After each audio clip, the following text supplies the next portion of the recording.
Até às 6 da tarde, Nova Morada em Resumo, com André Costa.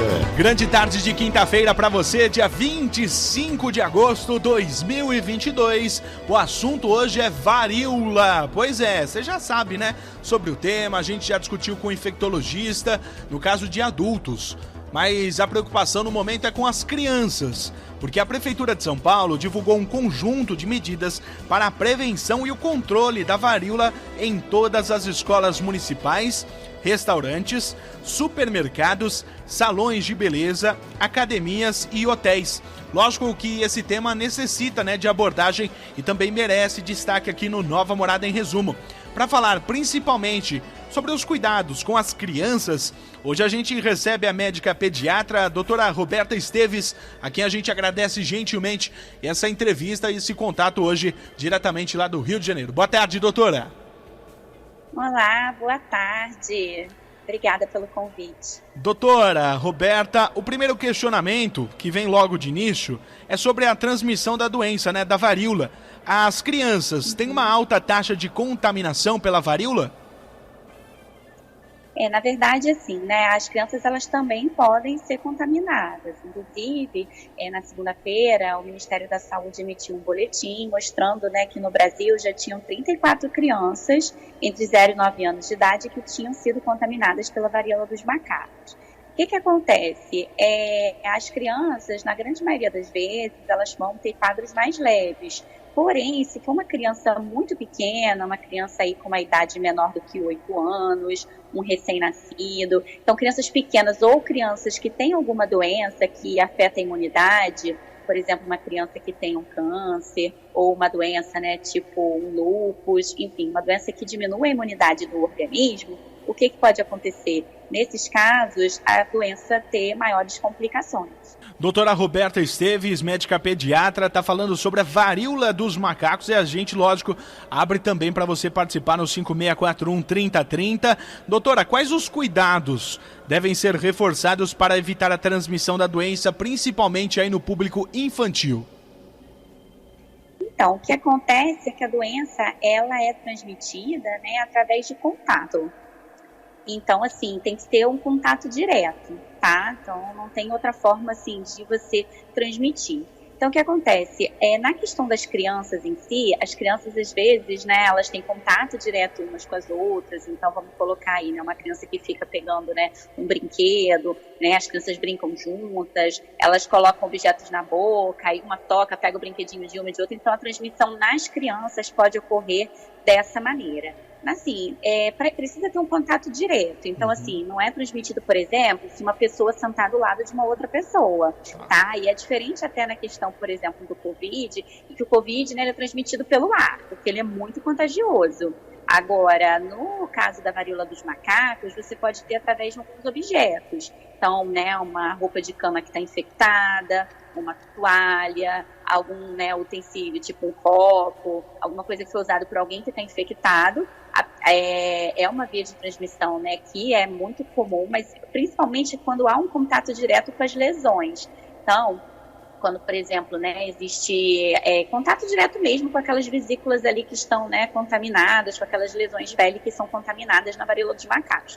É por isso que, assim, a gente tem que ver, porque nas crianças pequenas precisa ter esse contato direto. É por isso que, assim, apesar delas poderem ser contaminadas, elas têm menos chances no caso daqueles que a gente tem visto, que é, por exemplo, o contato com pessoas que fazem sexo com mais de um parceiro. Foi relatado aí a questão de atividade íntima, beijar, abraçar as pessoas. Então, isso é mais, isso é um risco muito maior. Mas isso não quer dizer que outras formas de contaminação elas possam acontecer pelo contato direto, tá? Então, assim, quando a criança ela entra em contato com alguém que tem as lesões, essas lesões estão expostas e a criança encosta nessas lesões, aí sim é que é a chance de transmissão.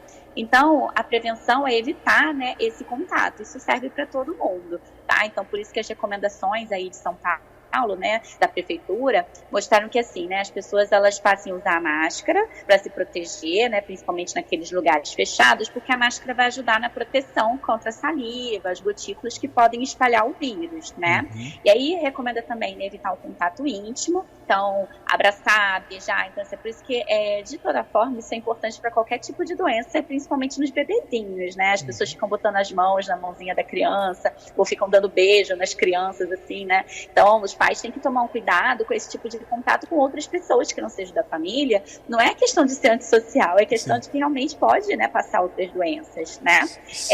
E outras recomendações, inclusive, foram para não compartilhar uma roupa de cama, uma toalha, um talher, um copo, um brinquedo, algum objeto que seja de uso pessoal, e higienizar sempre as mãos, lavar com água e sabão, ou usar, por exemplo, né, o álcool em gel. Então, isso é muito importante. Doutora, aproveitando já que a senhora tocou no assunto, né, brinquedos, tudo isso, a gente sabe que a rotina escolar às vezes é bem lúdica, né? Tem dias específicos em que os pais até enviam os brinquedos preferidos, né, os itens ali que as crianças mais gostam, até a pedido dos professores e dos educadores. E lógico, tem sempre aquele momento da troca, às vezes um gosta mais do carrinho, outro gosta mais da bola, uma menina gosta mais da boneca, enfim, né, tem aquela troca saudável entre as crianças. Para os educadores, então, seria o ideal nesse momento orientar as crianças e também, lógico, dentro da possibilidade, higienizar os brinquedos nesse momento? Sim, mas o que acontece é que, assim, por enquanto, apesar de, né, a gente ainda está, né, com poucos casos, então, na hora, assim, se por um acaso isso acabar se espalhando, é importante que, antes disso acontecer, as pessoas já começarem a ver quais seriam, né, os sinais para identificar, por exemplo, uma criança que apresenta uma lesão suspeita, porque esse contato com essa lesão suspeita, né, que se for confirmado pelos varíola dos macacos, é esse contato que vai ter a transmissão. Então, assim, precisa ter, né, essas lesões na pele e um contato direto com essas lesões. Então, é muito importante que as pessoas que cuidam de crianças, que elas saibam que se surgir alguma lesão, que tem que ser falado para a família, né, para a família procurar um atendimento com o pediatra para poder avaliar que tipo de lesão é essa, tá?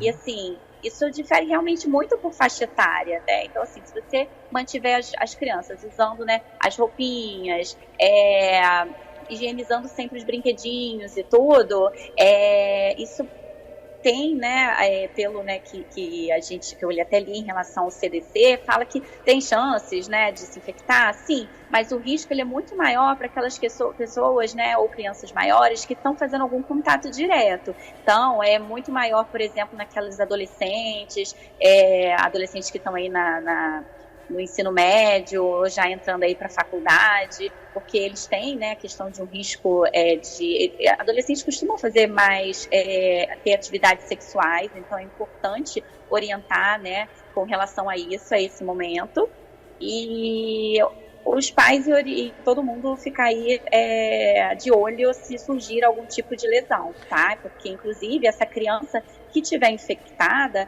ela é uma criança que tem que ser isolada. Justamente, ela não vai poder ir para a escola, vai ter que ficar em isolamento até, né, passar os dias aí dessas lesões estarem ativas, para poder, então, evitar que contamine outras crianças e os professores também. Sim, corretamente. Às 4h40, a doutora Roberta Esteves, médica pediatra, está batendo um papo conosco, falando sobre, né, esse conjunto de medidas para evitar aí a transmissão da varíola dos macacos, né? A varíola, como vem sendo popularmente chamada. E é lógico, a gente faz um serviço de prestação de serviço, de alerta, muito bem, como disse a doutora aí, para realmente preservar a saúde das crianças. Não é uma situação de alarme, de alarmismo, nada disso, nem pânico, mas somente para que os ouvintes possam, né, se prontificar e também saber todas as informações corretas para que possam agir, lógico, dentro aí da regularidade. Como disse a doutora, no caso suspeito, né, a escola tem que pedir aos pais para levar a criança imediatamente ao serviço de saúde, e a escola também, essa é a orientação que chega aqui também da cidade de São Paulo, por meio da prefeitura, é que a escola deve informar também a unidade básica de saúde mais próxima, e com relação ao isolamento, como disse bem a doutora, as pessoas devem ficar isoladas por no mínimo 21 dias. Muito bem, a doutora Roberta Esteves está batendo esse papo conosco. E doutora, quais as recomendações, além daquelas que você já muito bem disse, a senhora daria para os educadores, além de acompanhar, né, essa questão dos ferimentos, das lesões na pele, também as escolas deveriam fazer algum tipo de palestra com os pais, reunir a comunidade nesse momento, apenas realmente para informar a todos sobre sobre essa situação?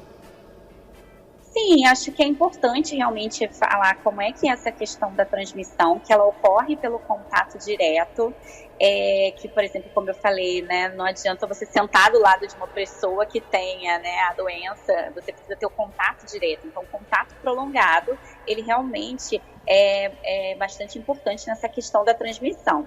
Então, oriento também, né, não somente a fazer essas medidas todas de higienização de objetos, higienização das mãos, lavagem das mãos, né, com água e sabão, ou com usar o álcool, né, enfim, não compartilhar outros objetos e tudo.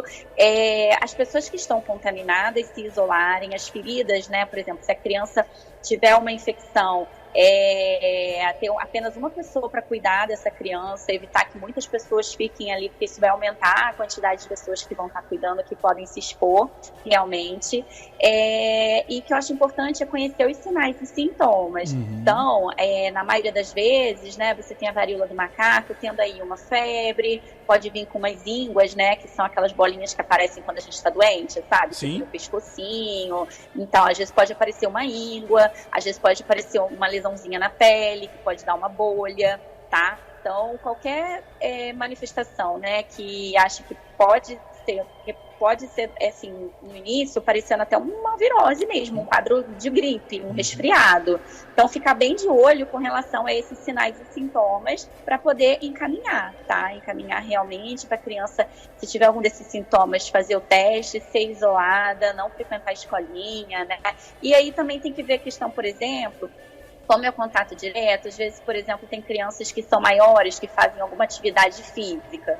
Então, dependendo da atividade, é uma atividade que tem contato um com o outro, se essa atividade está sendo feita, né, a criança usa menos roupas, um short, por exemplo, uma camiseta, e vai entrar em contato com outra criança, isso também é importante. Então, tomar cuidado, porque realmente o que vai transmitir são as lesões ali abertas, né, as lesões que estão expostas, na verdade, e entrando em contato com outra pele de outra pessoa. Muito bem, a doutora Roberta Esteves, médica pediatra, passando todas as orientações, prestando serviço para você, ouvinte Nova Morada, todos os cuidados, também a situação, né, dos sintomas, para você ficar sempre de olho aí para a criançada que vai para a escola, principalmente agora no segundo semestre deste ano. Doutora Roberta, muito obrigado pela prestação de serviço, pela gentileza de nos atender.